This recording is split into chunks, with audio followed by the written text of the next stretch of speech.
The National Xball League, the new pinnacle of paintball competition. The NXL is a series of events held across the nation featuring the highest level of tournament paintball.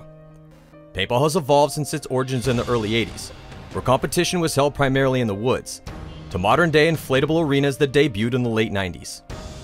The evolution of the sport continues, with tournaments fielding thousands of dedicated players across the globe. At the National Xball League, paintball is an adrenaline-fueled 5-on-5 battle, where a point is scored by hitting the opponent's buzzer. Once the game time ends, whoever has the most points wins the match. Teams from all levels of skill and experience are represented, from Division 4 to the semi-pro and professional competitions. Through Friday and Saturday's games, teams will fight through their preliminary rounds.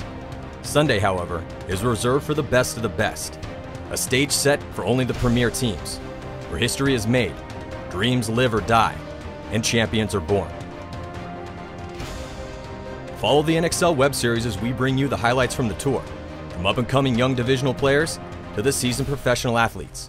Welcome to the NXL.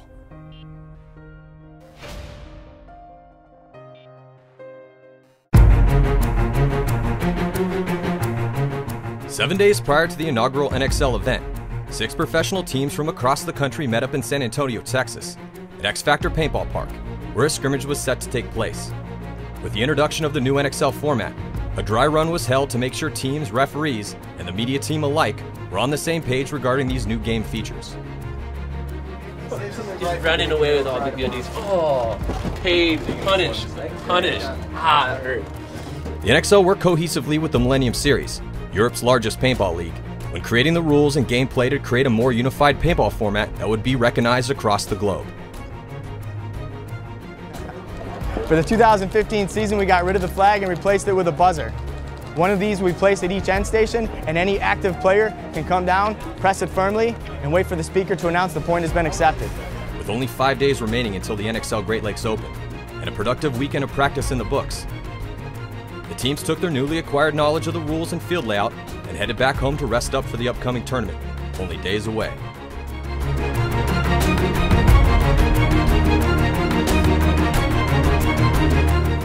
The NXL event is a massive paintball experience, hosting not only the competition, but product announcements and revealings from our sponsored vendor booths.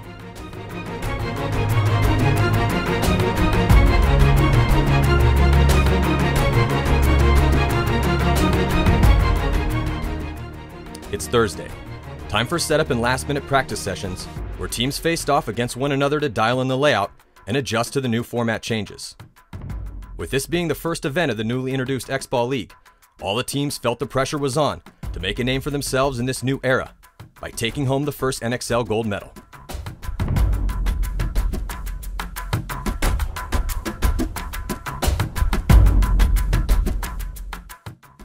This is one of the few events in the paintball world to produce a live webcast, so the spectators and fans at home could closely follow the weekend's action.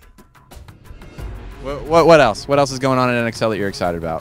It's just that I think it's a lot of revival for me, from a sense of maybe we can make a huge difference in growing the game of paintball and making some noise. And I think that's what's exciting. And you know, I just see the enthusiasm from the crew here. Everybody's working their tails off. We're just seeing some. I just think it's enlightening to see everything that's happening.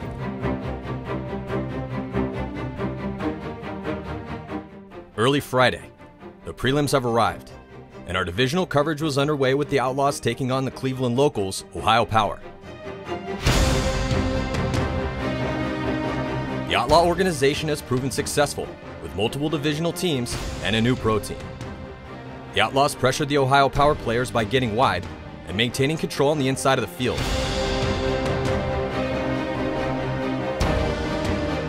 Number 7 from the Outlaws, Mason Folk, repeatedly attacked on the D side, and the Outlaws finished strong with a 4-0 victory.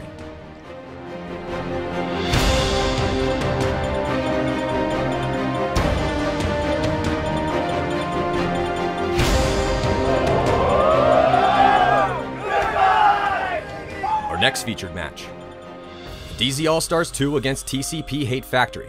It was a close game that went back and forth, with both teams putting points on the board.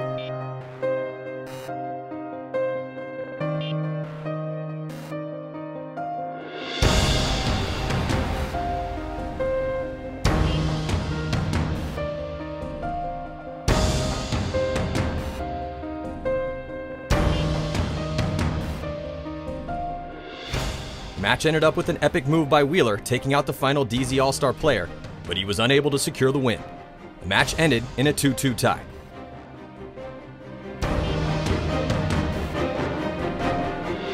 Our final featured divisional match was between United Extreme and Rubber City Eminence. With a fantastic performance from number 13, Joseph McNicholas. Point after point, he was able to reach the snake and wreak havoc on the Eminence players, helping his team take a big win 4-0.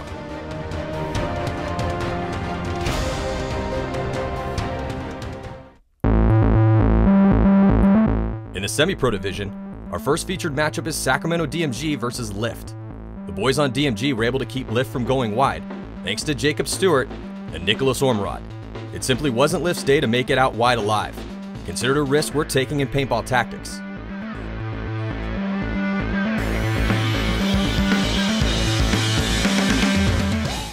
L.I.F.T was able to score a few points, but they struggled against DMG's off-the-break shooting and unorthodox breakouts. DMG polished off L.I.F.T 5-2.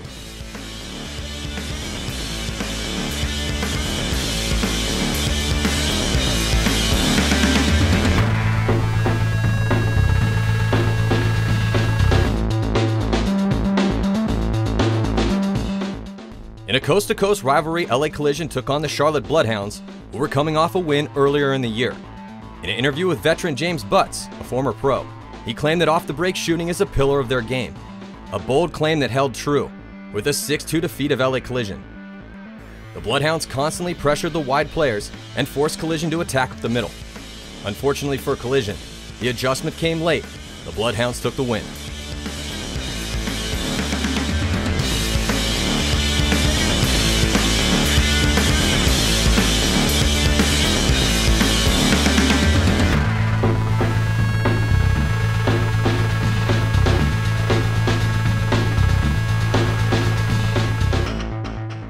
In our next featured semi-pro match, AC Diesel, a brother team of the professionals AC Dallas, took on the Camp Pendleton Raiders.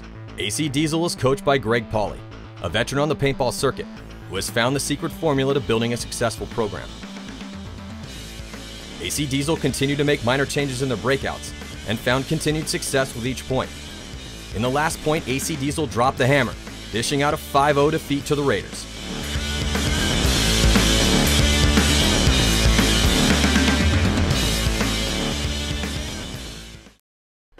Enter center stage. The best paintball players on the planet had come to battle at the Great Lakes Open. The NXL Pro Division housed 16 legendary programs that will yield one world champion.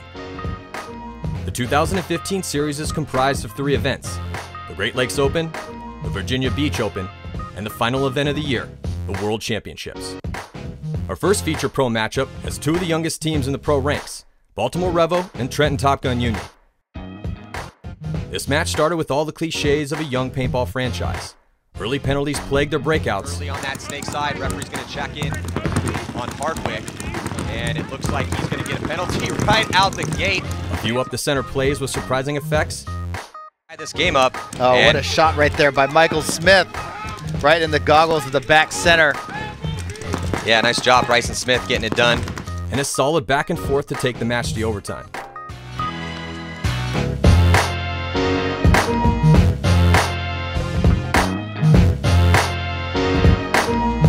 There is Top Gun on your screen. Get ready for this next point. It's all tied up at 4.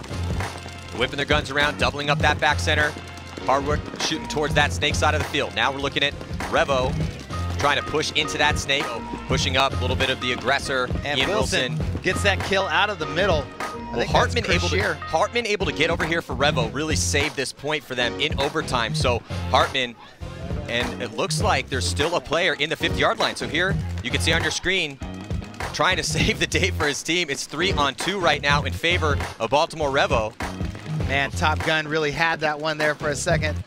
Up in that 50 snake, they had Ian Wilson over here in the 50. With just some untimely deaths, and Zach Johnson getting shot out of that 50 snake. Unable to get any kills. Chris Shear goes running. It's a 1-on-3. And Revo gonna come through. Looks like Sense gonna break through the middle of the field and go push that buzzer to win the game in overtime for Revo. But man, Top Gun. The next featured match was between San Antonio X Factor and the Los Angeles Ironmen. Before the match, we had a chance to check in with Colt Roberts to get his thoughts on their bracket. You want to see out here? I mean, how do you feel about your bracket?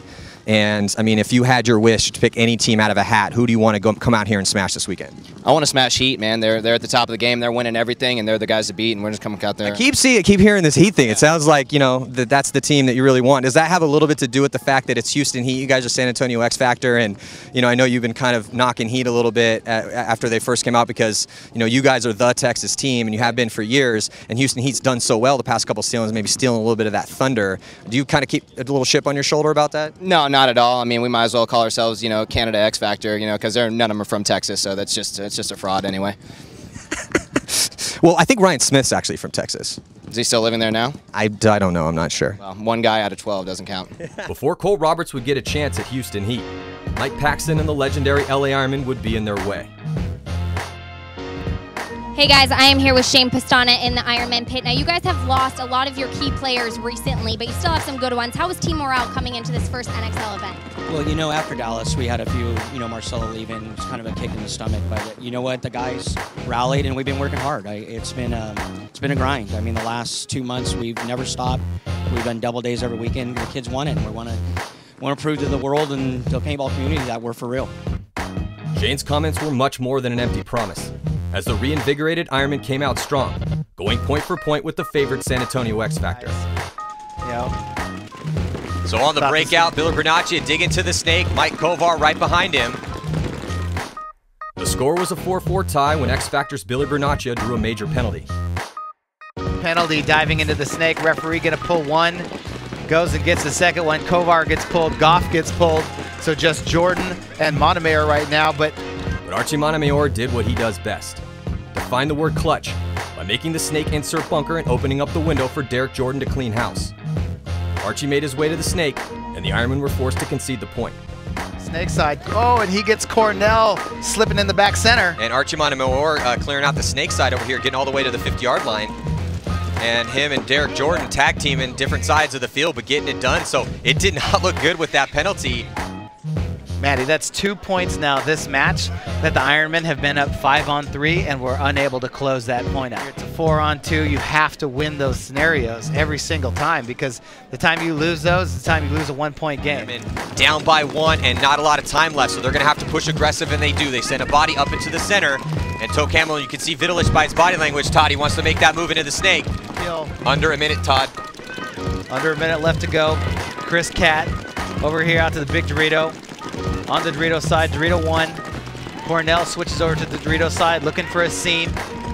Yeah, And Chris Cat gets shot and gets a minor penalty. That is not going to help things for the Ironman, but here goes Toe Camel. He's going to launch. He takes out Kovar. No one picks him up. He finally gets picked up. 3 bodies left alive right now for San Antonio X Factor. Cornell still alive for the Ironman in the center. Toe Camel got 2 on that run through. Here comes Derek Jordan. He's going after Cornell. Is he going to pick him off? He does. And that was the last body for the Ironmen as they lost their snake side player. Well, hey, but now they're going to go up 6-4. Yeah, but good work from the Ironmen. Came out here and fought a tough match against one of the best teams. Everything you see at the tournament is just the surface. What you don't see is the sacrifice, all the lost friends, angry girlfriends, and missed work. We pour every ounce of grit, determination, and energy that we have into this game every week leading up to the event. We drill, scrimmage, and we travel all over the globe just to chase the thrill of winning the next tournament. But there's a fine line between winning and second place, and that's why we choose GI Sports.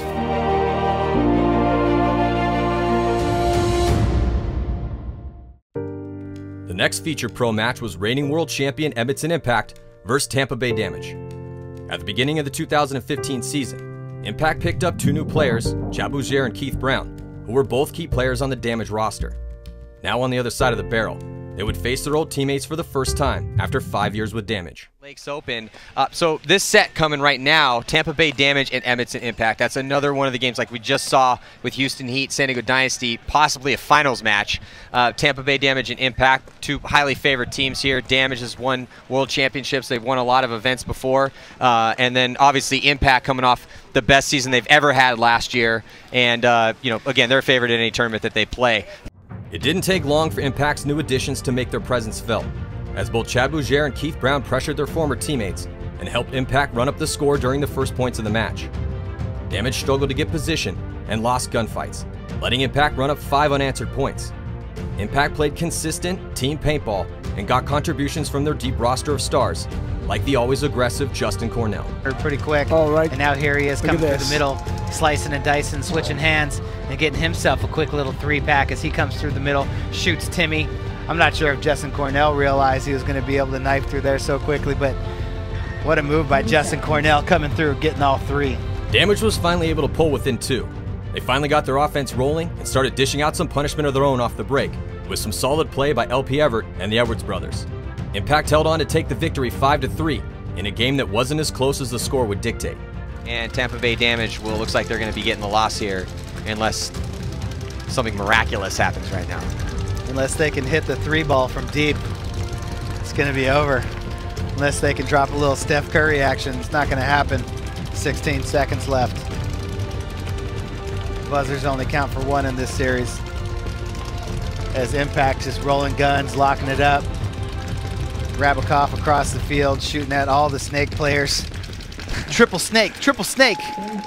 Triple Damage running triple snake on 3.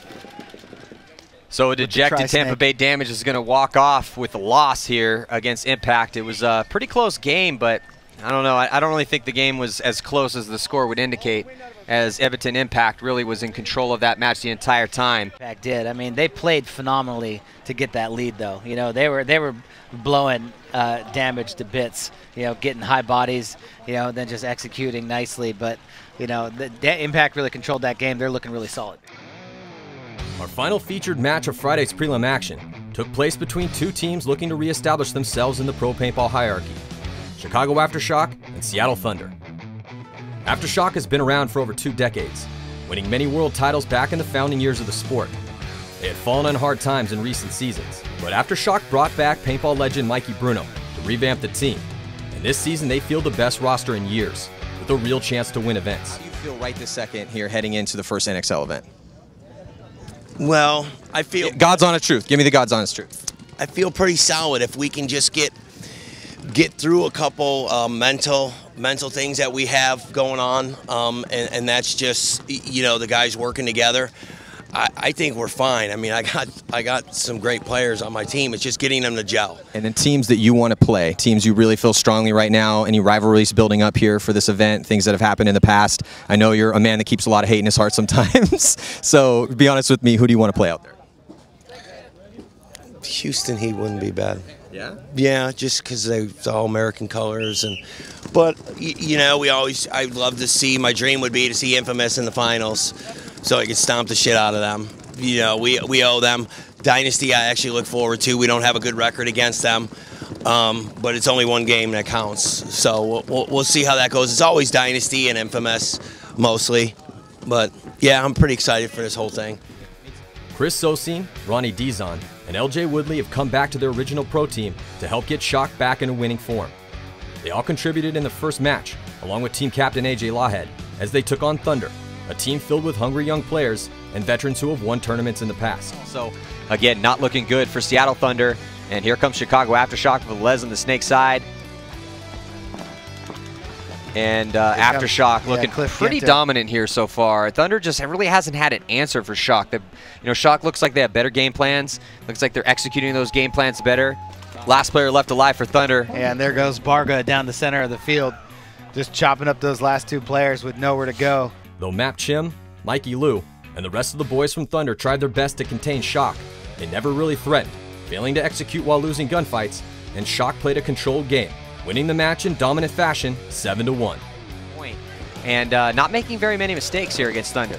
And here comes Nico Perry on the run through, was able to get 1, but looks like that was Ginter. Yeah, McKenna blows him to bits. Yep. So McKenna switching sides. Getting shot, but and here goes Thunder Map gets Chim caught trying to close it out. slipping. He didn't know. Yeah, he didn't know the Map Chim, or he didn't know that McKenna was over there. Yeah, McKenna shaking his head at Map Chim like, nah, man, sorry, not going to let it happen. This is our game. With Friday in the books, let's take a look at the top seeds in our featured divisions heading into day 2. In D4, it was the Outlaws at the head of the pack, followed by DBS Supersonics, Chicago Warped Black, and Houston Notorious FSU. In the semi-pro division, Seattle Uprising took the lead, followed by Trenton Top Gun Evolution, AC Diesel, and Distortion.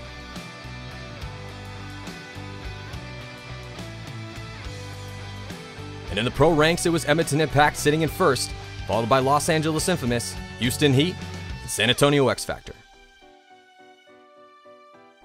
Make sure to stay tuned for episode 2 of the NXL Web Series, where we take a look at Saturday's competition and the end of the prelims, which sets the stage for Sunday's battle, where the first NXL winners are crowned. Also, check out all the action from the second event of the 2015 NXL season, as the Virginia Beach Open goes down on playnxl.com/live August 7th through the 9th.